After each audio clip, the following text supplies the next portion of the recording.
It's good to see you all again. Today we're going to talk about emotional eating. So I told you guys that we would tackle this subject, and here we go. Are you guys ready? Emotional eating is a huge thing to tackle, and I'm going to do a share screen here with you all. And what do emotions have to do with it? It could have a lot to do with it. In my journey, I know that they did have a lot to do with it. First things is you could be pressured by your social surroundings. The first thing we do when we have a baby is we soothe them with a feeding, right? We check to see, why are they crying? Are they wet? Are they hungry? Do they just want to be rocked? And so we start feeding the babies and they stop crying. That's one of the first things we do. Is the baby stops fussing when you give it food. So we're conditioned right away to stop fussing with food. So there's one of your things, right? Grandma comes, what do you do when you go to grandma's house? She feeds you, right? I know my grandkids, they say that you won't leave my house without me feeding you. I'm feeding you way too much. So especially in some cultures, that is exactly, food is associated with grandma, depending on your cultures.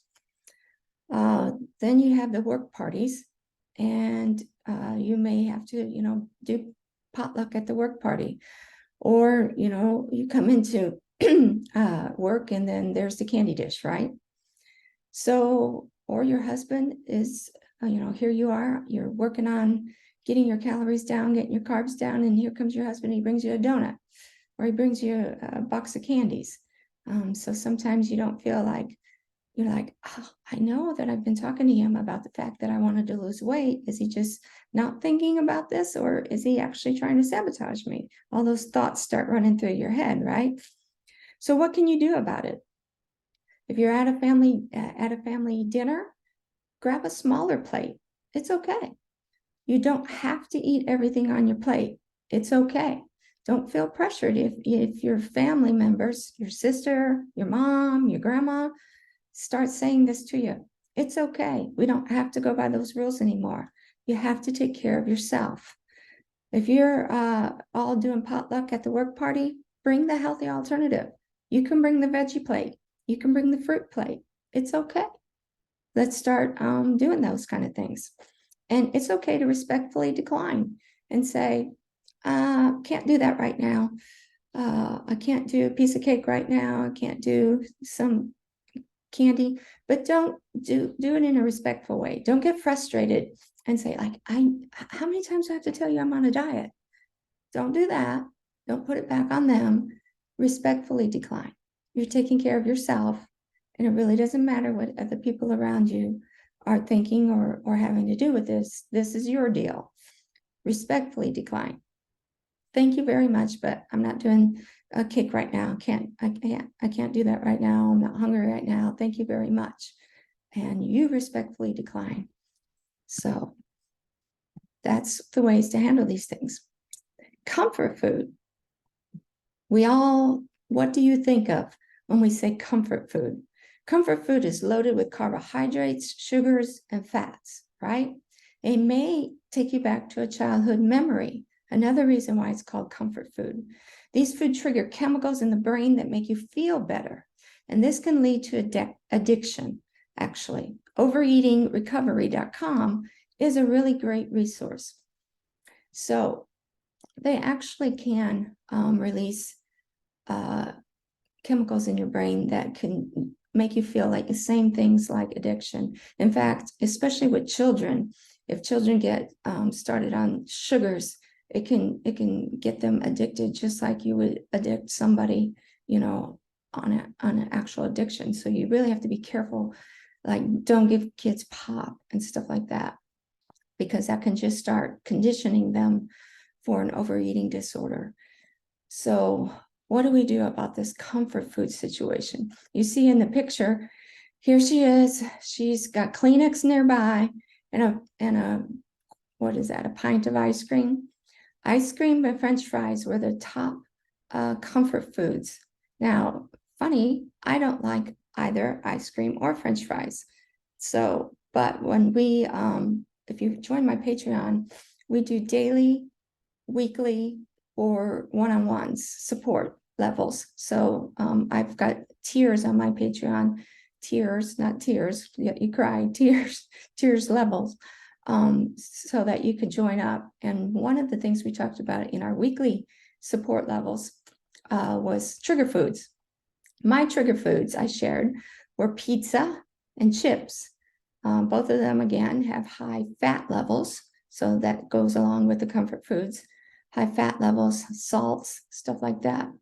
And so I just realized I don't have control over those things and I can't have them in my house. If I have a bag of chips, I will eat the bag of chips. If I have a pizza, I can't have a piece, I will have the whole pizza. So those are trigger foods and those are comfort foods to me. So can't do it. I am totally addicted. And those were released, those addiction things in my head, and I can't do it. So there you go.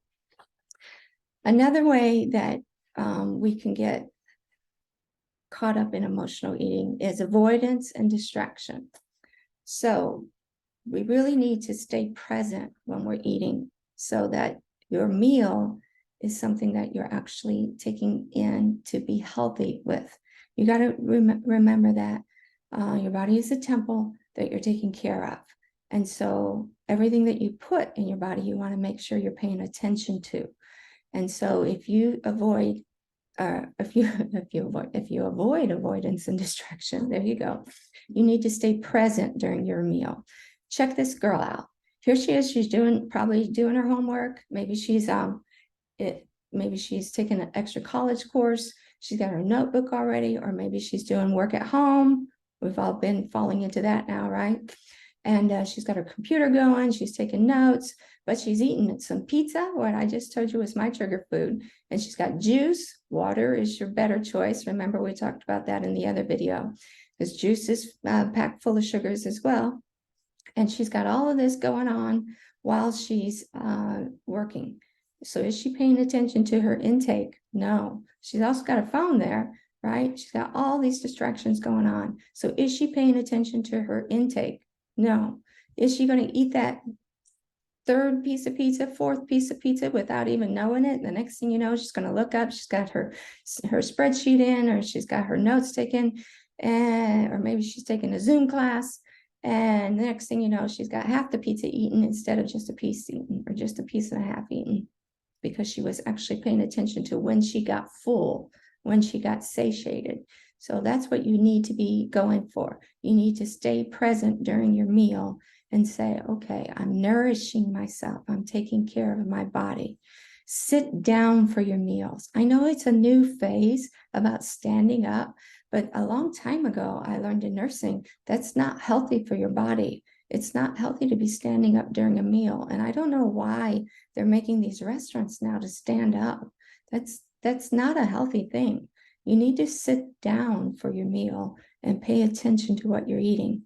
And don't read or watch TV while you eat. You know, the whole thing about sitting across the table and reading the newspapers. You know, you see these couples sometimes, they're having breakfast, but they're reading their newspapers or they're on their phone. You see it still in restaurants now. Everybody's on their phone at a meal. That's not healthy, because number one, you're not conversing with each other. But number two, you're not paying attention to what you're eating, what you're putting into your body. And you really need to pay attention. Think your meal through and prepare. That's hard. And granted, that is a hard thing to do nowadays. And so there's a whole lot of things out there now that will prepare your meal for you. And if that's something that you can afford, because they're not cheap, they cost. If you can afford it, and that might be the way to go for you. I have no recommendations on that. I haven't looked them up. But if you're going to do that, make sure that you look it up and know that it correlates with a diet that will work for you and that it has good reviews.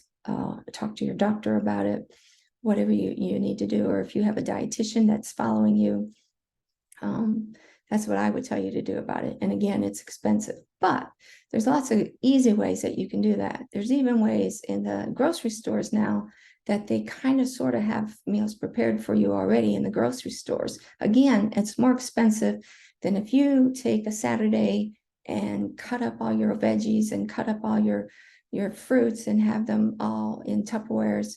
And again, it costs a little bit more to do that, to have, little, what do you call it? The Ziplocs have like the little ready serves now. But it is worth it to do that ahead of time. Sometimes I would do that, but I will admit, when I had 3 sons and I was working 12-hour shifts, maybe I could pull that off once a month. Really, seriously, that's a lot of time. And you don't have a lot of time when you have 3 kids and you're working 12-hour shifts. So I get it. That's hard. But if you can do it, it is helpful. So that's a really raising the bar goal. I get it, but it is helpful. Coping mechanisms. Sometimes this sugar bit and this high fat bit, it's a self-medication is what you're doing. You're self-medicating. So you're drawn to sugars or alcohol when you're in a bad mood. Every day, everything's going bad, right? It's raining outside. Somebody just called you a name, or somebody just cut you off in traffic. Like I said, the other day, I went to the doctor because I've been having a lot of trouble with my shoulder. I've been in pain, and I didn't get the answer I thought I was going to get. So what did I do? I went and got 2 big fried pieces of chicken. And then after that, I forget, but I topped it off with another comfort food and gained 1.5 pounds that week. And it took me 2 more weeks to finally remove that 1.5 pounds. All right. So 3 weeks in of going off on a binge of comfort food, because it was my coping mechanism to self-medicate myself over the pain that I was dealing with, a health issue. And then I didn't get an answer that I wanted. All right. So I did this. And this is an old habit. Like I told you, I didn't gain all that weight over a period of time. So this is an old habit that I had here. And so I was self-medicating. You fall right back into the old habits, and you have to watch yourself. You really have to watch yourself when you start getting into a negative cycle of mood. You have to break it, and you have to come back, and you're just like, okay, I get it. I feel it. I feel that I'm in this old habit. I'm not going to fall for it. So here you go with that self-preparation. Or if you can just have a healthy snack on hand and grab that instead of grabbing that comfort food. That's where it does do you good to have a healthy snack on hand. Now, what's a healthy snack? Almonds, cheese stick, something like that. That is a healthy snack. Raisins. I don't know. What do you like? I found out that I like nuts. And so, but you have to make it just 13 nuts. Yes, count it out. 13 nuts is about all that you can have. And yes, you do need to count it out. I was like, do I really need to count that out? 13 nuts? Are you serious? I mean, like, I have a whole can of cashews. Do I have to count out 13 nuts? Yes, you have to count out 13 nuts. You definitely do. So otherwise, I'll eat a whole can of cashews. All right. So yes, you have to count it out. All right. Stress or binge eating. When you are stressed, you release a hormone called cortisol. And these stressors can include these. So if you take a look at this list, and if you're having one of these stressors, watch for what I just talked about, these coping mechanisms. Pay attention. Pay attention. A lot of times I realized, especially when I started gaining weight back, I realized I just lost focus. If you just can maintain some focus, that goes a long way. So look and see if you are having any of these stressors. Stressors may include life change. Did you move? Are you going through a divorce? Did you just get married? It could be a good life change, it could be a bad life change. But if you are having a change, did you change a job? Did we just go through a pandemic and all of a sudden now your whole routine is different, right? Did you have to work from home now? Now are you having to go back to work?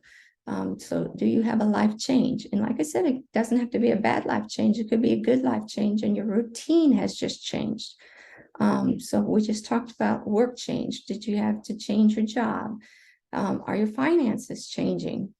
Now, did you lose your job and now your finances have changed? Marriage. Have you just gotten married? Have you just gotten a divorce? Has maybe your child, and even an adult child, and your parents have changed their marriage situation? Have you become a widow? A lot of people have experienced loss because of the pandemic, and people have found themselves widows all of a sudden. Family problems, any kind of family problems, arguing within the family causes negative feelings, and then we go right back to here, coping mechanisms, right?